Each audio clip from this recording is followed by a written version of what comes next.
My friend, this song's going to be called Old McDonald. And guess what? He had a farm. There are a lot of people on there. There are a lot of verses.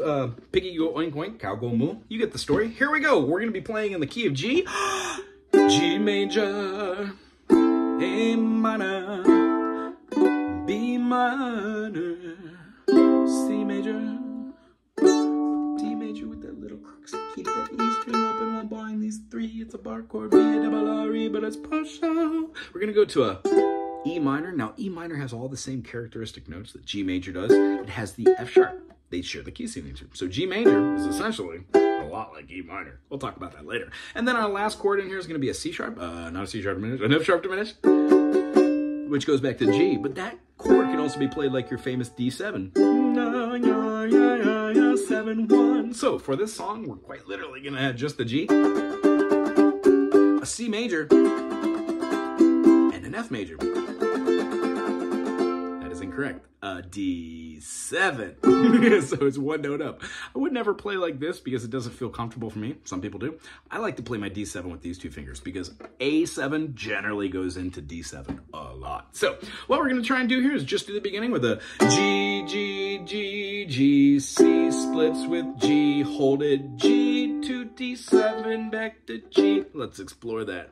We've got a one chord that holds, goes to the 4, back to the 1. Hold the 1, split it with the, well, the 5, but we're playing it as a D7, so is it a 7 or a 5? Well, the book wrote it as a D7, so it's a dominant 5th. D7 back to G, and on that farm he had a cow. G to a C, back to G, hold it, E, I, D7, back to G, yo, yo, yo, yo, with a oink, moo, cluck, yeah, yeah, cluck, moo, oink, whatever, keep this up, G, yeah, yeah, hold it after it stops for the pickup. Old McDonald, C, back to G, hold the G, E, I, D7, back to G. Now, let's pizzazz it.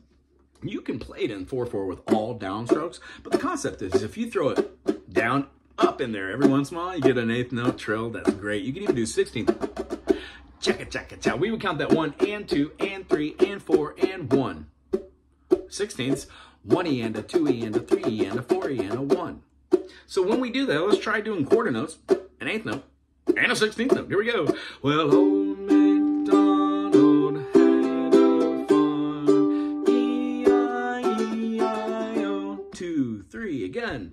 G with quarters, C to G, 8th notes, hold it out to 16th notes, back to G with quarters. Fun, and on that, you can do a pop and drop to give it a little bit of fun movement with the tempo in that secondary part, which we would call the verses. So, he had a cow, E-I-E-I-O. We're just simply counting rest, play, rest, play, rest, play, rest, play. Because the G is abnormally long, maybe something fun like a half step down, and then bring it back up. It feels weird, but when you're playing it, it super works. If you don't like that feeling, you can even bust it down and drop a diminished, a C sharp diminished into it. So the concept is music doesn't always have to be what's written on the page. You should always pizzazz it up and have fun with it on your own. And remember, you can make up your own lyrics. You can make up your own farm animals. Heck, you can even do your own story if you want to. Sing about spaceships and fairy tales. Here we go. I'm going to play it out loud. 1, 2, ready, go. And old McDonald had a farm, E-I-E-I-O. And on that barn he had a cow, E-I-E-I-O. With the moo there, moo there, here moo there, everywhere moo, old McDonald had a farm, E-I-E-I-O. Hope you had fun today. Aloha.